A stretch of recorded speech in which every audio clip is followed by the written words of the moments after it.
নমস্কাৰ বন্ধু বান্ধৱীসকল প্ৰথমতে কেৰিয়াৰ ফৰ আসাম চেনেলটোলৈ আপোনালোকক স্বাগতম জনোৱা হ'ল আৰু এই চেনেলটোক ছাবস্ক্ৰাইব কৰি বেল আইকনটো দবাই ৰাখিবলৈ আপোনালোকক অনুৰোধ জনোৱা হ'ল যাতে আগন্তুক ভিডিঅ'বিলাকৰ নটিফিকেশ্যন আপোনালোকে পাই থাকে আৰু আপোনালোকক নৱবৰ্ষৰ আন্তৰিক শুভেচ্ছা জনোৱা হ'ল। আজি আমি ডিছকাছ কৰিম আসাম জিকেৰ পাৰ্ট 10। ইয়াতে আমি টোটেল 20টা কুৱেশ্যন ডিছকাছ কৰিম। পূৰ্বৰ ভিডিঅ'বিলাকৰ লিংক আপোনালোকে মোৰ ডেছক্ৰিপশ্যনত পাই যাব, ভিডিঅ'ৰ ডেছক্ৰিপশ্যনত পাই যাব। তো সেইবিলাক তাৰ পৰা গৈ আপোনালোকে চাই থাকিব পাৰে। তো বেছি পলম নকৰি বলক আজি ভিডিঅ'টো ষ্টাৰ্ট কৰোঁ।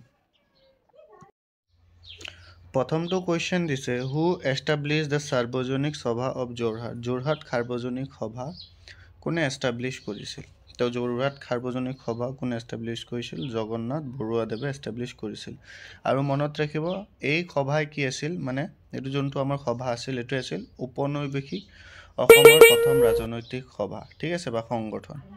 তো ইয়াক কোনে প্ৰতিষ্ঠা কৰিছিল? জগন্নাথ বৰুৱাই। পিছৰ কুৱেশ্যনটো চাওঁ। Who was the first Assamese person to participate in the second conference of the Indian National Congress? তো ইণ্ডিয়ান নেশ্যনেল কংগ্ৰেছৰ যোগদান কৰা, ঠিক আছে, মানে যোগদান নহয়, দ্বিতীয়খন সন্মিলনত অংশগ্ৰহণ কৰা প্ৰথম অসমীয়া ব্যক্তিজন কোন আছিল? আছিল কোন? নবীন চন্দ্ৰ বৰদলৈ। কোন আছিল? নবীন চন্দ্ৰ বৰদলৈ। আৰু এইটো যোনটো আমাৰ কনফাৰেন্স হৈছিল, তো তাত মানে অধিৱেশন হৈছিল, সেইটো কিমান চনত হৈছিল? আমাৰ 1886ত এই অধিৱেশন হৈছিল। অ'কে, পিছৰ কুৱেশ্যনটো চাওঁ। When did the second conference of Indian National Congress held? Indian national কংগ্ৰেছৰ ছেকেণ্ড কনফাৰেন্স কেতিয়া হৈছিল? মনত ৰাখিব 1886 চনত হৈছিল। আগৰ কুৱেশ্যনত কৈ আহিছোঁ। পিছৰ কুৱেশ্যনটো চাওঁ। Which rebellion is known as the Jallianwala Massacre in Assam? কোনটো অসমৰ বিদ্ৰোহক জালিৱানৱালাবাগৰ গণহত্যাৰ লগত কি কৰা হয়? সাঙুৰ খোৱা হয় বা কোৱা হয় সেইটোৱে বুলি। তো পথৰুৱাঘাটৰ যোনটো আমাৰ কৃষক বিদ্ৰোহ আছিল সেইটোৱে কি কয়? অসমৰ জালিৱানৱালাবাগৰ হত্যাকাণ্ড বুলি কোৱা হয়। পথৰুৱাঘাটৰ বিদ্ৰোহ মানে ফাৰ্মাৰ ৰেবেলিয়ন অফ পথৰুৱাঘাট। পিছৰ কুৱেশ্যনটো চাওঁ। When did the farmer rebellion of পথৰুৱাঘাট held? কেতিয়া হৈছিল পথৰুৱাঘাটৰ বিদ্ৰোহ? তো পথৰুৱাঘাটৰ বিদ্ৰোহ কিমান চনত হৈছিল? আমাৰ 1894। তো 1894ত আমাৰ দুটা অপশ্যন আছে। তো আমাৰ কিমান চন আছিল? তাৰিখটো আছিল আমাৰ 28 জানুৱাৰী। কিমান আছিল? 28 জানুৱাৰী 1894ত পথৰুৱাঘাটৰ বিদ্ৰোহ হৈছিল। পিছৰ কুৱেশ্যনটো চাওঁ। When did অসমীয়া ভাষাৰ উন্নতি সাধনী সভা was established? অসমীয়া ভাষাৰ উন্নতি সাধনী সভা মানে কিমান চনত গঠন কৰা হৈছিল? তো কিমান চনত গঠন কৰা হৈছিল? 25 আগষ্ট 1888 চনত কি কৰা হৈছিল? গঠন কৰা হৈছিল। অ'কে, আৰু ইয়াৰ কি কৰি আহিছিল? পৰৱৰ্তী সময়ত কি কৈছিল? এইটো যোনটো সভা আছিল এইটোৱে কি হয়? অসমীয়া সাহিত্য সভাৰ ৰূপ লয়, ঠিক আছে, অসমীয়া সাহিত্য সভাৰ ৰূপ এইটো সংগঠনে পৰৱৰ্তী পৰ্যায়ত লয়। Who was the first editor of অসমীয়া ভাষাৰ উন্নতি সাধনী সভা? তো অসমীয়া ভাষাৰ উন্নতি সাধনী সভাৰ প্ৰথম সম্পাদক কোন আছিল? তো প্ৰথম সম্পাদক আমাৰ আছিল শিৱৰাম শৰ্মা বৰদলৈ। শিৱৰাম শৰ্মা বৰদলৈ। মনত ৰাখিব, ইম্পৰ্টেণ্ট কুৱেশ্যন হয়। Who was the first editor of জোনাকী? জোনাকীৰ প্ৰথম এডিটৰ কোন আছিল? চন্দ্ৰকুমাৰ আগৰৱালা কি আছিল? জোনাকীৰ প্ৰথম সম্পাদক বা এডিটৰ। আৰু জোনাকী কেতিয়া প্ৰকাশ হৈছিল? আমাৰ আমি কি পাইছিলোঁ? O46 Z89। তো জোনাকী কিমান চনত আছিল? আমাৰ 1889ত কি হৈছিল? জোনাকী প্ৰকাশ পাইছিল, ঠিক আছে। পিছৰ কুৱেশ্যনটো চাওঁ। When was the Assam Association was established? Assam association যোনটো আছিল সেইটো কেতিয়া গঠন কৰা হৈছিল? 1903 চনত কি কৰা হৈছিল? আসাম এছ'চিয়েশ্যন গঠন কৰা হৈছিল, ঠিক আছে। আৰু ইয়াৰ প্ৰথম সম্পাদক কোন আছিল? ইয়াৰ প্ৰথম সম্পাদক আছিল আমাৰ মাণিক চন্দ্ৰ বৰুৱা। মাণিক চন্দ্ৰ বৰুৱা। ইয়াৰ আকৌ কি আছিল? আমাৰ প্ৰথম সভাপতি আছিল। সম্পাদক সভাপতি বেলেগ। তো সম্পাদক মনত ৰাখিব মাণিক চন্দ্ৰ Barua. Who was the first president of Assam Association? Assam এছ'চিয়েশ্যনৰ প্ৰথম সভাপতি কোন আছিল? তো ৰাজা প্ৰভাত চন্দ্ৰ বৰুৱা কোন আছিল? ইয়াৰ প্ৰথম সভাপতি আছিল। আৰু সম্পাদক কোন আছিল? মাণিক চন্দ্ৰ বৰুৱা। আৰু পিছত কিন্তু এই সংগঠনে কি হয়? অসম প্ৰদেশ কংগ্ৰেছৰ লগত সাঙুৰ খাই যায়। Where the first conference of Assam Association held? ক'ত হৈছিল? সেইটো মনত ৰাখিব, ডিব্ৰুগড়ত হৈছিল। আসাম এছ'চিয়েশ্যনৰ প্ৰথম যোনটো আমাৰ সভা আছিল বা অধিৱেশন আছিল সেইটো আমাৰ কি হৈছিল? ডিব্ৰুগড়ত হৈছিল। অ'কে। Who lead the স্বদেশী মুভমেণ্ট ইন আসাম? অসমত স্বদেশী মুভমেণ্টৰ লিড বা নেতৃত্ব কোনে কৰিছিল?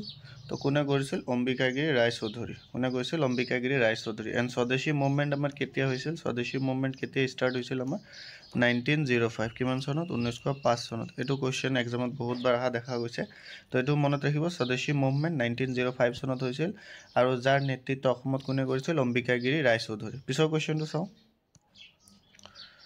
when the অসম ছাত্ৰ সন্মিলনী সভা was established অসম ছাত্ৰ সন্মিলনী সভা কেতিয়া আমাৰ গঠন কৰা হৈছিল তো মনত ৰাখিব খ্ৰীষ্টমাছৰ দিনা 1916 চনত মানে 1916 চনৰ খ্ৰীষ্টমাছৰ দিনা অসম ছাত্ৰ সন্মিলনী সভা কি কৰা হৈছিল প্ৰতিষ্ঠা কৰা হৈছিল বা গঠন কৰা হৈছিল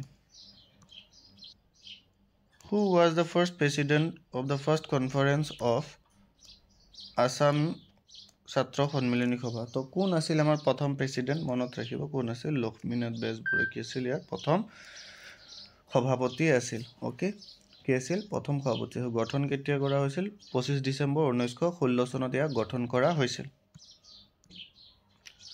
In which year Assam Sahitya Sabha was established তো আসাম সাহিত্য সভা কি কৰা হৈছিল 1917 চনত অসম সাহিত্য সভা গঠন কৰা হৈছিল ওকে আৰু এটো আমাৰ কোনটো সভাৰ পৰা আহিছিল অসমীয়া ভাষাৰ উন্নতি সাধিনী সভা কি হৈছিল পৰৱৰ্তী পৰ্যায়ত কিন্তু অসম সাহিত্য সভা ৰূপ লৈছিল 1917 চনত ঠিক আছিল আৰু যোনটো আমাৰ অসমীয়া ভাষাৰ উন্নতি সাধিনী সভা হেতু কিমান চনত গঠন কৰা হৈছিল 1888 কিমান চনত 1888 ওকে পিছৰ কোৱেশ্চনটো চাওঁ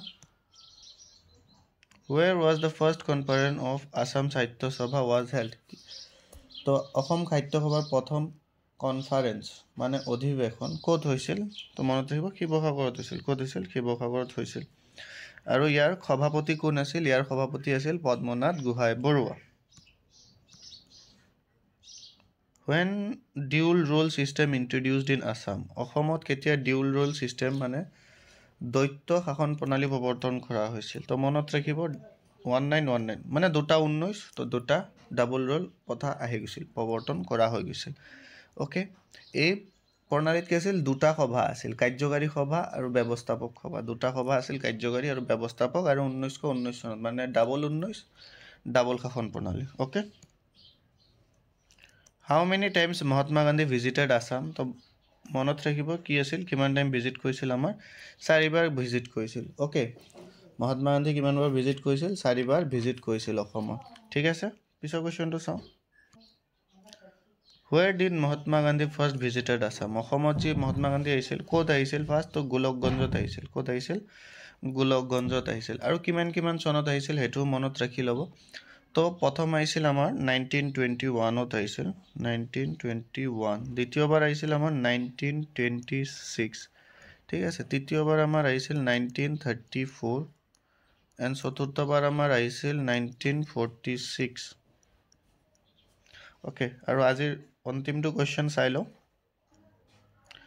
Who was the first president of Assam Pradesh Congress Committee তো অসম প্ৰদেশ কংগ্ৰেছ কমিটিৰ প্ৰথম সভাপতি কোন আছিল কুলধৰ চলিহা আছিল কোন আছিল কুলধৰ চলিহা আছিল অসম প্ৰদেশ কংগ্ৰেছ কমিটিৰ প্ৰথম সভাপতি তো আজিলৈ ইমানতে ৰাখিছো 20টা কোৱেশ্চন আজি আমি ডিসকাস কৰিলো যিকিটা কোৱেশ্চন বহুতেই ইম্পৰ্টেন্ট হয় আসাম গভৰ্ণমেণ্টৰ এক্সাম বিলাকৰ কাৰণে তো সেইবাবে আপোনালোকে এই কোৱেশ্চন বিলাক ঘৰতো এবাৰ চাই থাকিব ভিডিও বিলাক বাৰে বাৰে চাই থাকিব যাতে আপোনালোকৰ মনত থাকি যায় আৰু ভিডিওটো সম্পূৰ্ণভাৱে চোৱাৰ বাবে আপোনালোকক থ্যাংক ইউ আৰু এই চেনেলটো কেতিয়া কি কৰিলো আপোনালোকে সাবস্ক্ৰাইব কৰি বেল আইকনটো দবাই ৰাখিব যাতে আগন্তুক এনে ধৰণৰ ভিডিও বিলাক আপোনালোকে কি কৰি থাকিব পাৰে পাই থাকিব পাৰে ঠিক আছে আপোনাৰ দিনটো শুভময় হোক ধন্যবাদ